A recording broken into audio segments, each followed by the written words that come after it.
Check out Paddy Power's latest football offer. For all televised Premier League matches this weekend, get a free bet if the team you backed is leading at 60 minutes but fails to win. Max £20, not available in shops. T&Cs apply. 18+, gambleaware.co.uk. Hello there, welcome along to the Racing Post Football Postcast. I'm Bruce Millington, and very aptly, given that it's North London Derby weekend, I'm joined by Arsenal fan Henry Hardwick, Tottenham fan Mark Langdon, although obviously their main guys here is as expert impartial football judges, and also a man who certainly is a football judge because he won me loads of money on Monday from Paddy Power, Mr. Sean O'Sullivan. So, as I say, we've got Arsenal Spurs to come, plus 3 other mouth-watering Premier League clashes. We're going to look ahead to the best bets of the weekend. Will they be lower down the Football League ladder, or perhaps even the FA Cup, because it's first round weekend? But first of all, we will reflect on the big issues of the day with the 6 questions. The guys get 2 each. They then get to answer the question they wish they had been asked. So, without further ado, Mark Langdon, we'll start with you.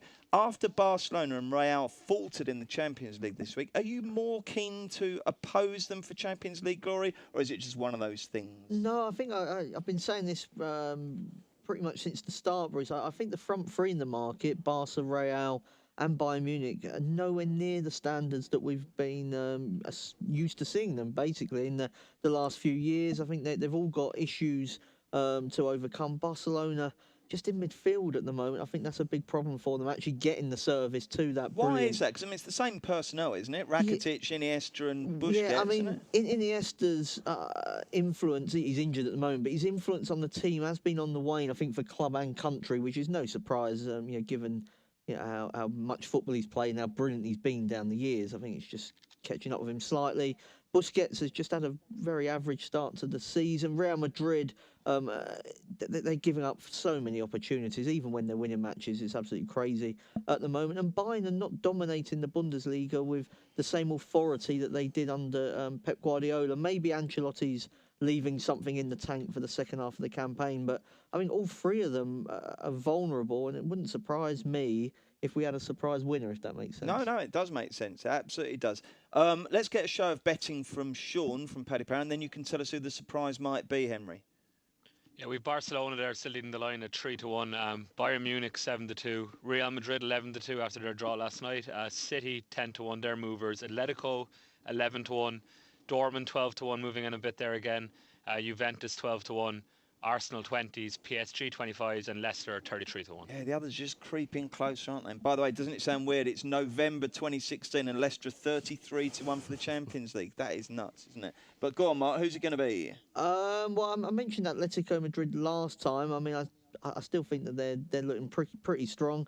And I think Manchester City are going to get as close as what they have done. I mean, they reached the semi-final last year, but I never really felt like they were going to win it, if you know what I mean. Like they didn't seem to believe they could beat Real Madrid. I think beating Barcelona was kind of just that missing result for them. That actually, they are a very serious team this year, and I think they'll go very deep in the competition, even if they finish second. Because I'm looking at it, actually finishing second may not be such a disaster this year. You're having a look, there's a few teams now where there isn't that much between who's going to win it and finish second. So maybe, I mean, this will be the year Arsenal win it and then get a Barca draw in the next round. Yeah. End up with Bayern Munich. Yeah. Okay, Henry, will Man United pull their finger out tonight and get back on track, or are they going to struggle for a while yet?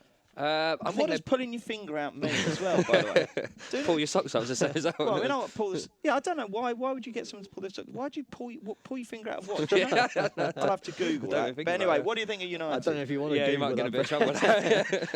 I think they'll probably beat Fener. Fener are not a great side for the Fenerbahce, but as far as the season goes on, I don't really see them doing too much, to be honest. I mean, they seem to lack a midfield that's able to control the game. They've got Schweinsteiger and Schneider in there, but Mourinho doesn't seem too keen on playing them. It's always Fellaini and Pogba, and that doesn't seem to work. You've got the Rooney problem. Does he play? Does he not play?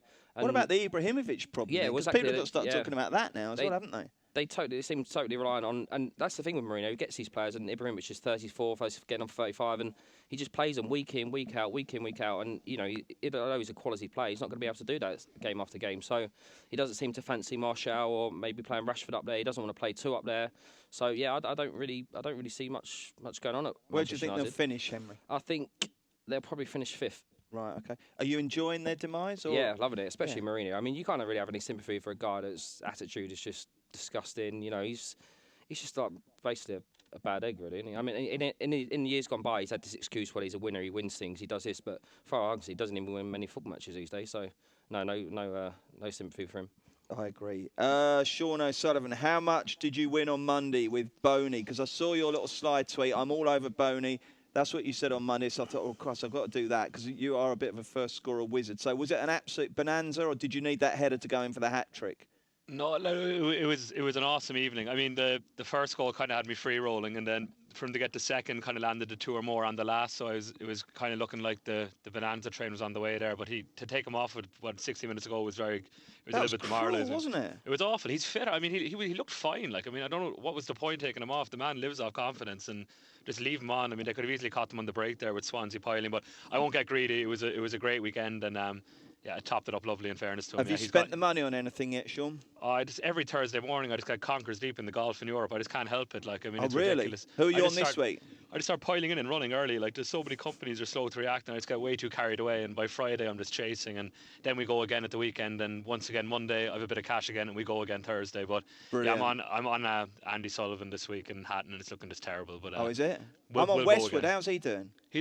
I'm sure you looked at the leaderboard. He's doing very well. I honestly haven't. I don't understand. I promise you, I haven't. He's doing all right, is he? Yeah, he's going well. He's 4 under, so you're in good shape. He might be fav already, so you're doing pretty well there. Early days. So is Boney one? Because on a serious note, you do a lot of first scorer betting, don't you, Sean? I mean, do you believe the edges with that each way kind of thing, or do you just think that the market has a basically flaw in its setup and that there is value?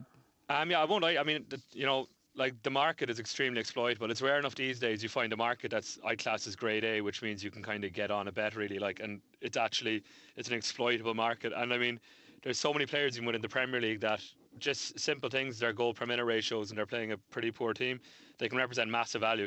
Boney is that guy kind of at the moment. I mean, Costa, I'll allude to later because I'll be tipping him up against Everton first goal. He's another one. Benteke now at Palace will be very, very similar there as well. And I mean, there's a few out there. I've got another mate who's a good first scorer judge, and he says Charlie Austin's quite hot at the moment. Well, Austin was the last tweet actually I left there when he scored. I think it was first a couple of weeks back. I think Dave Clark was on to me about it, but he's the best of them all. I mean, he is literally the best first goal bet you'll ever get in the current squad that Southampton have, where he's playing and the players around him. You won't get a better bet generally every week unless they're away to some unbelievable team and they're just a big price to score the first goal. But there's some serious value there at the moment. And I mean, you go further down the leagues, you got lads there like Dwight Gale are massive value. But then when Mitrovic comes in for him, he can be valued. It's the same in the Arsenal team. If only one of the Sanchez, Giroud, Walcott trifecta play, he often represents huge value. Team news is massive. You're better off waiting. But once it's out, there's massive. It's a very exploitable market. Excellent.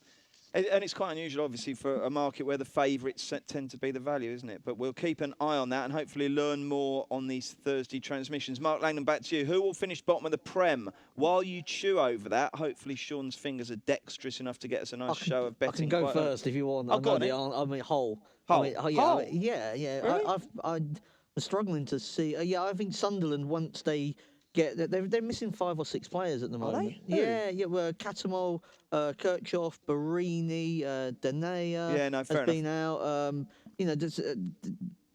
And they'll obviously sack Moyes at some stage. I'm glad I asked this because I was going to have a massive bet on Sunderland this afternoon, but it sounds like you've talked me out of it. Well, I just feel that Sunderland do seem to follow this same pattern. When they changed their manager, I wouldn't be surprised if it was Sam Allardyce went back. Everyone thought they were hopeless last time around, and he managed to turn them around. I do feel they'll get better once they get these 4 or 5 players that I just mentioned back off the treatment table, because they're really struggling. So what's so crap about Hull then? They've got 1 point in their last 8 games, and that was a last gasp equaliser against Burnley. I mean, when they came up, they were relegation favourites. Unless they do serious surgery to their squad in January, I'm struggling to see where they're going to sort of get to about 30 points. Now, whether Sunderland can beat that, I'm hoping that they change. I think that if Sunderland change their manager, there's more scope for them to improve as the season goes on. I just think Mike Phelan's got a really tough job there. I mean, this was a team that only came up via the playoffs anyway. And I think they're the worst team in the Premier League. Okay, it's funny, isn't it, Sean, with the relegation? It's the only market I know in any sport where everyone just focuses on the places and no one actually focuses on the sort of winner, if you like, paradoxically, which is who's going to finish bottom. So who is going to finish bottom according to Paddy Power's latest betting? Yeah, we're favouring Sunderland. Now, we are top price, so we're happy enough today, but we're 6-4 Sunderland. Hull, we are short. We agree with Mark there. I mean, we're 21-10. There's as big as, I think, 9-4, 23-10 out there. So we're 21-10 on them. Burnley, 6-1. We're actually short here on Swansea. We're only 4-1 on Swansea for relegation. We haven't been impressed at all with them. And then you're getting to the bigger prices. Middlesbrough, 14-1. Although with the way Crank is going there, and he could easily throw his toys out of pram, as I've alluded to in previous podcasts. They could easily kind of plummet at any time, but for now we think they're 14-1 outsiders there. Okay, let's stop there before you mention Palace. I must say, I think out of that lot, Burnley are the team I cannot possibly see finishing bottom. I think they're quite good, and I also think they're very short to be relegated. I think as well with Burnley, I think they would keep battling even if they were down, whereas you feel maybe with Hull and Sunderland, if they are relegated, there could be like an Aston Villa type sort of situation going on. I don't think that they're not going to tank, are they? Dice just won't allow that. Henry Hardwick, are Newcastle home and hosed in the Championship? Yeah, in a word. I mean, I think sorry, I should give you a question that's got a longer answer. I mean, I've backed Norwich each way, so hopefully Norwich can get in front of it. But I think the only danger of Newcastle is complacency, really. I mean, they've got a team where they rest players and rotate in sort of the League Cup, and they've got like Mitrovic coming in and they're bashing teams up. So the only danger to me is the complacency. What about Brighton? They're going quite well, aren't they? Yeah, but I think Newcastle have got such depth in their squad. They've got a squad that's probably better than Hull's. Well, is better than Hull's, probably better than Sunderland's, probably better than Burnley's. They wouldn't probably be relegation contenders. I know they got relegated, but they probably wouldn't be relegation contenders if they were in the Premier League now. And yeah, I don't see any danger to them. Really, like I said, the only thing is whether they can get up for the games when they're so far clear. But yeah, I think they're absolute certainties. What price of Newcastle these days, Sean? Yeah, they're 2-5, Bruce. They're really short. They beat Brighton at 4-1. They are second favs now ahead of Norwich. Okie dokie. And finally, then, obviously it's Guy Fawkes night this weekend. Although Sean didn't know that because obviously in Ireland they don't celebrate Guy Fawkes because of its derivation, so they don't know that it's fireworks night. But I'll still ask this of you, Sean. Of the 20 Premier League managers this weekend, how many do you think will detonate at least one firework this weekend? Most likely to be on the night itself, but how many do you think will be? They've maybe got a family bonfire going on, and they'll get the old box out and let a rocket or two off. How many do you think? I'm trying to think there now. I mean, you're tapping away in the background there as if you're trying to do some research. I'm trying to tap in like explosive managers. It's not really working out too well. I actually mistyped, so it didn't actually come out too well. Of course, a lot of them are foreign, so again, they won't know the concept of fireworks. I'd imagine you're looking at the over/underline that comes into my head, which I go off, would be about 1.5 managers. I'm trying to think of the over 1.5 that would actually detonate one. I've got Pardew. Pardew is the first. Pardew definitely will. He'll have a nice big firework bonfire night. I think Pardew definitely will. You have to fancy Daesh as well. I think he's a. Daesh could, yeah. I suppose he could, yeah. Yeah. Mourinho, the way things are exploding. Mourinho on the roof of the hotel in Manchester. I'm not sure about that. He might get a bit bored. Okay, so you're going to go over under 1.5. Would you be? How would you play that, Henry? I'd go over. You would? Definitely, Eddie Howe would do it for his kids. He looks like he'd do anything for his kids, true. Eddie Howe. So, so Eddie Howe and Pards. Yeah, Pardew would have this great big massive sort of firework display, wouldn't he? I mean, it'd be the best in the neighbourhood. There's no doubt about that. I'd probably Daesh. I wouldn't have thought too many more would get involved. No, that's fair enough. Well, you only need 2, and then you're in, aren't you? Okay, I think it's a reasonable price. Okay, Mark, whose question would you like to answer?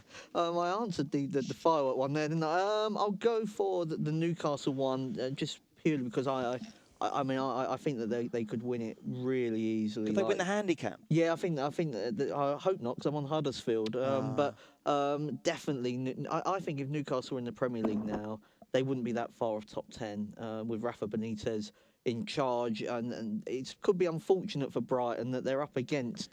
This is not a normal Championship team here that they're facing. And I think in a one-off game, Brighton could actually do very well against Newcastle, but over 46 matches, their squad depth is just unbelievable for the Championship. I hope so that they do it, because basically all anti-post bets I've got, all the singles and not singles because they're in like doubles with Newcastle. They're an enhancer, yeah. So I just hope that I hope Benitez stays. No reason to suggest he'll leave, I suppose. I suppose the only danger is just say the Tottenham slump went on. Okay, and not this much of a slump. I don't think that bad, but just say it did. They got beat by Arsenal on Saturday, lost the next two. You can very quickly run out. Just if that happened at the end of November, they're looking for a new manager. Would they consider Benitez? Do you think? I'm not sure actually. I think he demands so much control that would probably scare someone like Daniel Levy. The amount of. But that to me is the only concern. If a big job comes up and Benitez wants and what price did they walk out to after they lost against? Didn't they lose against Fulham and then they lost the next one? They started very slowly. I can't actually remember. What would they've got out to, Sean? I'd say they must have hit the 2-1 mark. I mean, Norwich were flying then. I mean, the big swing there was that Norwich-Newcastle match. I mean, when Newcastle scored 2 goals in the 93rd and 5th minute, Norwich would have gone favourites for the league, incredibly. Like, looking back now, it's amazing, really. Henry, which one are you going to go for, I'll mate? take the Champions League one. Okay. I think Real Madrid and Barcelona are massively vulnerable. I mean, they've got so much attacking talent. They're gonna smash teams every now and then, but they're so vulnerable at the back. And as Mark was saying, Atletico Madrid, they look the perfect side to play against them. Very solid at the back, only conceded 1 goal in the Champions League so far, only 6 in La Liga. And they look like a perfect team that can exploit them and wait for them to come on and pick them off the break. So I wouldn't say that they were certainties to win it by any means, those two sides. And would you back Atletico then out of that? You join Mark in backing Atletico. Sure. Okay. Sean, which question do you want to take? Yeah, I'll go down the Champions League. I fully endorse Atletico as well, by the way. I think 11-1 is a really decent price. 3 votes for Atletico. But I'll give a small, just on the 3 teams there, Barca, Bayern and Real, there is a bit of an edge. I think Mark kind of alluded to earlier, but with Real Madrid, there's possibly a reason here they should really be favourites for it. They're one of these, like, I don't really fancy them, but they will shorten from this price if the groups stay the way they are. I mean, I think they could have gone towards, like I was saying, they were more than happy to drop points. I mean, I wish I laid it if I thought about it retrospectively, but basically the draw is going to pan out that currently Real Madrid can only play Leicester, Napoli, Monaco or Arsenal if they come second in the group. If they top it, they'd be looking at Juventus, Bayern or City. I mean, it's a hell of a lot tougher for them if they top that group. They look. I mean, the game when they play Dortmund will be very, very interesting. Could we get some not particularly committed displays in the final few I think matches, big time. I mean, right across the piece, not just Real. There could be more edges to be had. I mean, the big one with Real is the fact that it's the Spanish clubs that they can't play if they come second that will top the group. Atletico could top the group, they won't play them. Barca will probably top the group, they won't play them. Sevilla, again, look like they could top ahead of Juve, they can't play them. So it's really panning out well for Real Madrid to finish second in the group. And I mean, one of Leicester, Napoli, Monaco, Arsenal, they're heavy favourites against all of them. I mean, they'd be looking at a pretty easy route to the quarters. Yeah, mightn't win it. 11-2 probably doesn't look big, but it would be if the draw pans out the way they're trying to get it to pan out. Did anyone watch that game last night? I tell you what, when Legia Warsaw went forward, they were absolutely walked through them. They were scoring it well. I only watched it because I'd sold total passes at 840, not realising it was behind closed doors. There were 600 at half time. It was the most terrifying night of my life. In the end, it came in at about just over 1,000, so it wasn't too bad. But I thought their defending was absolutely alarming. Okie dokie. Right, thank you very much for that, chaps. Let's go straight in with the Saturday action. And at 5:30, we've only got one live game on Saturday, but it's a good one. Chelsea versus Everton. Chelsea seem to be doing okay at the moment. Everton likewise. So, Sean O'Sullivan, how do Paddy Power bet on this one? Yeah, Chelsea's shorting up big time. 4-7 they're into here. They were as big as 8-11 we opened up here 2 weeks ago. 3-1 the draw, and Everton now are out to 5-1 to win the match. Henry Hardwick, how do you see this one? I think Chelsea are way too short at that price. I think Everton look a perfect side to be playing against the bigger teams to hit them on the break. They've got lots of pace, Lukaku, Balassi. They've already got good results against City, well, maybe a bit luckily, but and against Spurs. And they look a side that can definitely exploit Chelsea. I know Chelsea have picked up a bit recently, but they've still got massive question marks at the back. I mean, Luiz just looks like a walking disaster every time he plays. So, I think Everton. What's the strategy? I think Everton and draw on a double chance market's the way to go. So I think you definitely get a decent run for your money there. Henry's going to oppose Chelsea. What are you going to do, Lango? Yeah, I mean, I think the price is probably about right. The one for me is I think that Chelsea have improved a lot since they went to the back three. I think it enables Cahill and Luiz to maybe a bit more of a safety blanket there if they do make an error. They haven't conceded a goal in the Premier League since they switched to that formation. I was looking, Sean mentioned Diego Costa. I was just looking at Eden Hazard in the first goal scorer market, 11-2 each way with Paddy Power. He's scored in each of his last 5 starts for club and country, and the 3-4-3 formation seems to basically mean he can go wherever he wants within that team. And the way that the starting 11 is with no Oscar in it at the moment, I'm assuming Hazard's on pens as well, definite penalties. Sometimes they share it. I mean, I think it would be Costa or Hazard, and I just thought Hazard maybe was the one to be on. I'm loving seeing Victor Moses thrive in this formation because, I mean, Victor Moses, as Palace fans will tell you, when he was 14, everyone was going on about this fantastic young talent we had. And, you know, it hasn't quite worked for him, but he's showing now Against that this Southampton, he slots was really in perfectly, good. doesn't it? He really was. And I thought that was one of the most complete performances I've seen from any team this season, actually, from Chelsea. That was a difficult game at St Mary's, and they made it look easy. You're not giving up on your title tip? Well, no reason to, is there? Not now. I mean, I think everybody's shown vulnerability, and Conte has proven that he can find solutions, which I think bodes well for the marathon campaign ahead. Funny with 3-4-3, isn't it? Because when you look at it and you look at Chelsea doing it so well, it actually looks like the perfect formation in a way, doesn't it? Well, you've got I think Kante midfield makes a big difference for that, because Leicester last season could have other players. They could play 2 up front, because Kante was in midfield, almost making it like a 4.5 in midfield, because he can do the job of 2 men. And I think that Conte's worked that out as well, that you don't need to flood the midfield because he can do such a brilliant job. Very interesting situation down at Chelsea. I think Conte and Kante are doing a terrific job. Sean, what's going to happen? Chelsea versus Everton. Yeah, I alluded to Costa earlier. I mean, look, we're going to be short on most of these guys and tipping up. We're 13-5 Costa, but I'd fancy him. Hazard is definitely, I mean, he's closely enough in terms of value in these things. Mark said on about Dutch in the two of them there, and I think that is a really, really good angle. I mean, 13-5 Costa, 11 to Hazard. I mean, putting the two of them together, you're probably getting around the 13-8 mark. Either of them to find the net first. I think, if I'm going down an angle, down the goal score route again, I think either of them to net first is a decent bet. Great stuff. Thank you very much indeed. Let's have a look at... I'll tell you what we'll do. We'll do Saturday's best bets, and then we'll have a quick break and look at Sunday. So we'll start with Saturday's best bets. This will not be beaten.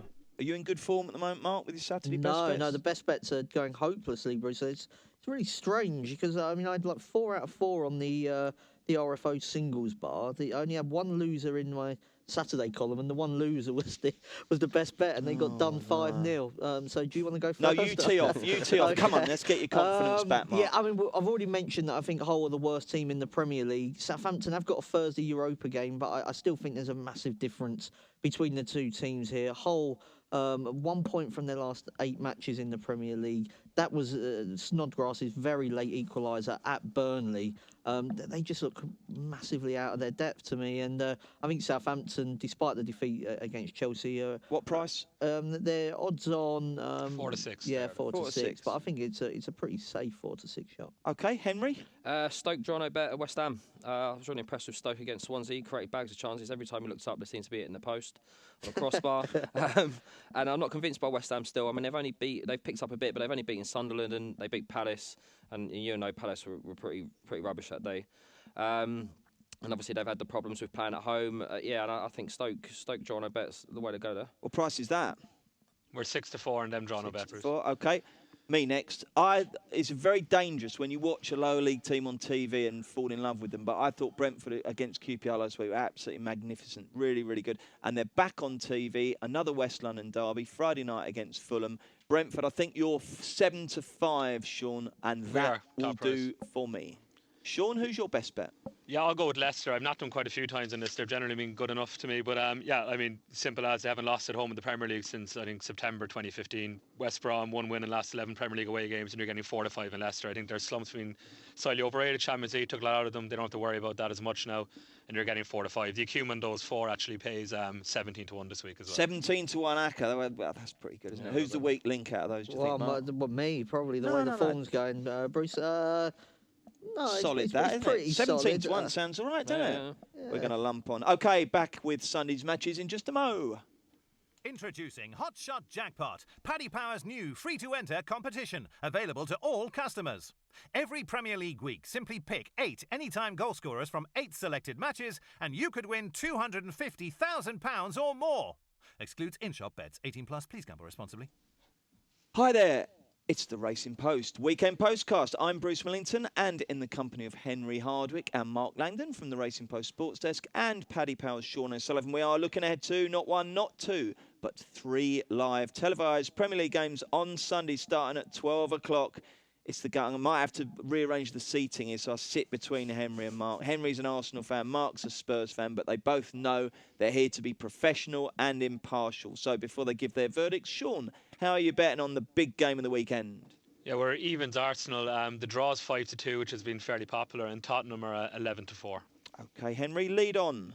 I like both teams to score in this. It looks quite a good time for Arsenal to be playing Spurs. I mean, Spurs were pretty poor against Leverkusen the other night, but they've had a lot of players missing, and obviously the Wembley factor's probably come into play there a bit. There's also another boost for Arsenal that Harry Kane might come back, but Oh, don't be like that. That's the reason they're doing badly. Got no Harry Kane, isn't it?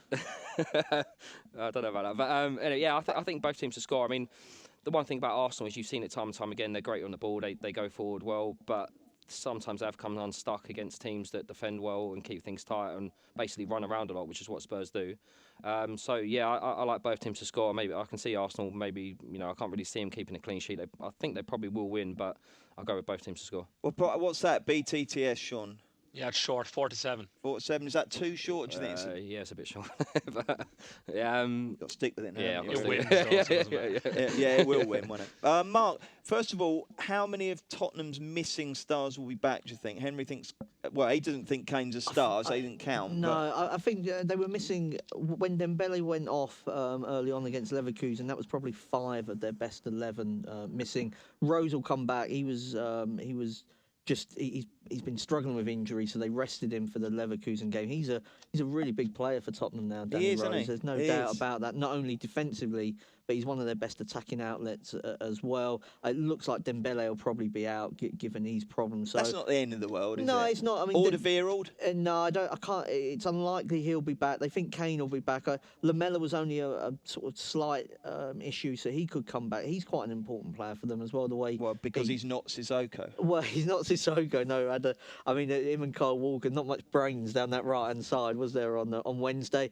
I mean, the way I was looking at, both teams to score. It's happened in 13 of the last 16 North London derbies. But massive. I think evens is the right price for Arsenal. If you think they're a little bit better than Tottenham, they've got home advantage. I think it's quite an easy game to price up, really. But Pochettino hasn't lost any of the 4 Premier League matches. He's played against Arsenal, so that's a Mourinho, isn't it, to say that the manager's played against a club. But he hasn't lost any of his 4 games. 3 of those have been draws. But I was looking at the most goals to come in the second half of this game. Always think with a noon kickoff, it might be a bit of a slow start. And Tottenham could get tired as the game goes on, given that they are carrying some injuries at the moment. I mean, not a big sample, but 4 of the last 6 have seen the second half produce the most goals in the North London derby. I don't think there's many wrong prices there, but that could be the best bet. What is the price there, Sean? I'm going to say it's 6-4, but I'm literally taking off the top of my head as I F-search half here. I think it's a bit shorter than that. 6-4 sounds very good, doesn't it? Yeah, we'll take 6-4. I have it. We have it. It's even money. Just being cut. That's still right, even, isn't it? Yeah, I mean the Paddy Power price boost there to 6-4. Yeah. What's the opposite of a price boost? A price shrink. Yeah. Sean, what do you think will happen here? Yeah, I'll stick with it. The goal score angle, I kind of said earlier, I'd be sticking to that. I mean, it depends who starts for him. I think Walcott will be back. If he does start, I'll be backing him because Giroud probably won't be in.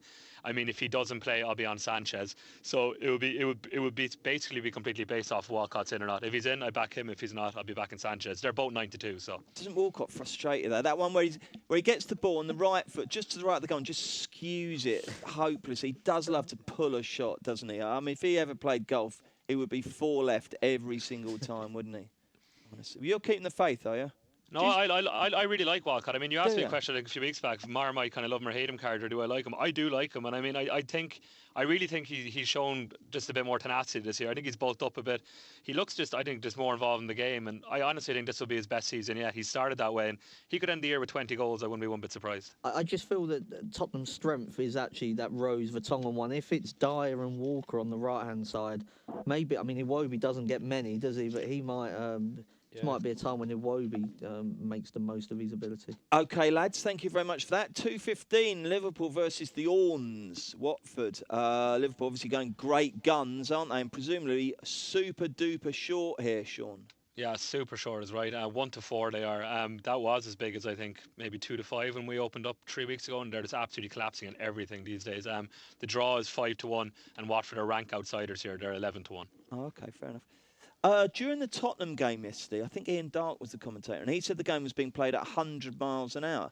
I mean, these Liverpool games, they're like 174 miles an hour, aren't they? They're so... Have you ever seen a football team play so quickly? It's bizarre, isn't it? What do you think will happen here, Henry? I'm going to take a flyer and take a chance on Watford here. At 11-1. I think it's too big a price. Like you say, Liverpool play at such a high tempo, but the one thing about Watford, they're very well drilled. They keep a shape very well, and they've shown that against when they beat Manchester United. I know Chelsea beat them, but they put up a really good show against Chelsea. And I don't see Liverpool being able to pull them apart as much as they can with other sides. I think they'll keep that three at the back, the three at midfield, and I think they'll be fairly solid. And then maybe they've got players up front if Success comes back from injury, and Agallo and Deeney, they've got players that can get goals, and I'll take a chance on them at that price. Watford, just a straight, neat Watford 11-1, yeah? Yep. Blimey, O'Reilly. Mark? Yeah, I mean, I think that Liverpool are a team now where there isn't that much value in them, is there? I mean, as Sean alluded to, they are just becoming increasingly short now, and the prices they're going off at suggest that that they're, if not the best team in the Premier League, certainly the second best team in the Premier League. I was looking at Liverpool and both teams to score, which has already happened in 8 of the... So Liverpool to win, both teams to score. It's happened 8 times already this season in all competitions. Thanks for that explanation. I didn't have a clue what you sorry, meant. I didn't know if I made that perfectly clear. No, it's pretty self-explanatory. And then Watford have scored in 9 of their 11 matches in all competitions this season. I mean, Liverpool are fantastic going forward. I still think there are slight concerns about them defensively. Carrier still makes me nervous. If I was a Liverpool fan, he would scare me in terms of winning the league. Those goals they conceded against us last week were desperate. I mean, the first one was comical, but the second one wasn't great. I mean, Zaha wafted a crossing and little Jimmy Mack gets in. Even like against West Brom, the game they completely dominated. They switched off against Leicester. They absolutely hammered Leicester, but now I think it was Lucas made the mistake. So they just seem to... they get tired. Yeah, maybe they get tired, and maybe it's becoming a little bit too easy for them as well at times. But I just think that Watford have got enough about them to maybe get on the score sheet, but Liverpool going forward... That success of playing for Watford, he's top notch. He's good, is he? Really, really good. Yeah, he's only a youngster, but he looks like a real good player. I mean, he's before he got injured, he got in the team ahead of Garlo. He scored plenty of goals last season, so he could definitely cause them problems. Right, so Sean, we need from you, before you give us your opinion on the game, we need the, what's it again? Liverpool and both... that obscure market Mark tipped on, and we'll have a little look at Success. Let's see what Success looks like in terms of the first scorer market. Yeah, I actually have the exact same bet written down as Mark here. Liverpool win both teams to score. I mean, they're so good going forward, but they're just conceding against everyone. I won't go through every team again, but I mean, they even conceded against Hull when Hull were down to 10 men. I mean, they're probably going to turn out to be the worst team in the league. A 10-man Hull can score against, so I think nearly anyone can. So, I mean, you're getting 17-10 there, which does seem like a fairly decent price considering the calibre of teams they're actually conceding to this year. We're trying to find Success here in the goal score betting chance to draw the players here. I have an awful feeling here we haven't got him priced up, which could be highly embarrassing. But he has to be in here somewhere. He's not just down as Isaac, is he? Sometimes he appears just as Isaac. He could be down as Isaac. We'll definitely get him priced up. I mean, if the lads want to throw out a price there, I mean, if they think it's a fair price, we'll go up with that price. What price is Deeney? Yeah, Deeney's up at 11-1 here. So, I mean, his Success is sort of like a 14. He won't. Success won't be like a up top. He'll be towards the left of Deeney if he does start. 25. You know we'll do. We'll go up at 16s. We'll go up at a fair price. If we don't have him priced, it's fair enough. We give an enhancement. So we'll throw him at 16-1. We'll hold it for the weekend as well. So excellent, very generous of you. Right, back in a moment with Leicester versus West Bromwich Albion. Introducing Hot Shot Jackpot, Paddy Power's new free-to-enter competition, available to all customers. Every Premier League week, simply pick 8 anytime goal scorers from 8 selected matches, and you could win £250,000 or more. Excludes in-shop bets. 18+. Please gamble responsibly. Welcome back. Bruce Millington, Henry Hardwick, Mark Langdon, and from Paddy Power, Sean O'Sullivan. We're looking ahead to... No, it's not Monday. That's the third game on Sunday. It always foxes me, that. What a beautiful link. It's the Foxes. Leicester City versus West Brom at 4:30 at What do they call it? King Power now. I was King going to say Power, Filbert Street. Right, Leicester, the champions. It's still weird, isn't it? Leicester, the champions. The 33-1 for the Champions League, as Sean was saying. Haven't even conceded a goal in that yet, have they? The Champions League? No. Extraordinary. And yet here they are kind of bumming around in the middle of the Premier League, and they're playing against West Brom in a real meh sort of fixture. But maybe there's a bet in there, chaps. Let's get the prices first, and then the boys can give us their expert view. Sean? Yeah, they're my nap routes. I think they're a great bet, and Leicester 4-5 here. The draw 27-10, and West Brom 7-2. Okay, I'm not thinking. If I've watched Arsenal v Tottenham at 12 and then Liverpool v Watford at 2:15, I'm not sure I'm going to have the stomach Time for a nap. or the permission for a third game, unless you can convince me there's a great bet here, Henry. Come on. Well, it's probably not going to be an exciting one, but under 2.5. I just think West Brom probably going to try and keep it tight like they always do. They've done it against Spurs, and I know they were sort of Liverpool all over them for the first half, but they did play quite well in the second half and got a goal. And Leicester, they seem to be much more effective on the counter attack.